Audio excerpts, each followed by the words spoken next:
श्री स्वामी समर्थ मंडळी, येणाऱ्या 24 तारखेला गुरुपुष्यामृत हा योग आहे। गुरुपुष्यामृत हा जो योग आहे तर हा गुरुवारी म्हणजे या दिवशी 3 नक्षत्राचा योग असतो आणि हा गुरुवारी जर आला तर हे 3 नक्षत्र एकत्र आल्यामुळे गुरुवारचा दिवस असल्यामुळे याला गुरुपुष्यामृत योग असं मानलं जातं।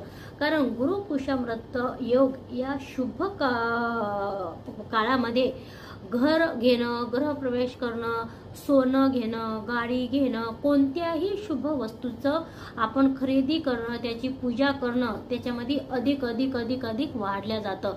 कोणतेही एखादं नवीन घर घेणं, प्रॉपर्टी घेणं हा दिवस शुभ मानला जातो। पण गुरुपुष्यामृतेच्या दिवशी आपल्या गुरूंची सेवा, आपल्या स्वामींची सेवा, गजानन महाराजाचा विजय ग्रंथाचं जो कोणी ब्रह्ममुहूर्तावर उठून 21 अध्यायाचं विजय ग्रंथाचं पारायण करतो त्याच्या आयुष्यामध्ये कोणत्याही समस्याचं कोणत्याही समस्या त्याच्या आयुष्यामध्ये राहत नाही। सविस्तर माहितीसाठी खाली दिलेल्या लिंकवर क्लिक करा आणि गुरुपुष्यामृताच्या निमित्ताने आपल्या गजानन महाराजाच्या विजय ग्रंथाचं पारायण कसं करावं, कोणते नियम आहेत ही सविस्तर माहिती घ्या।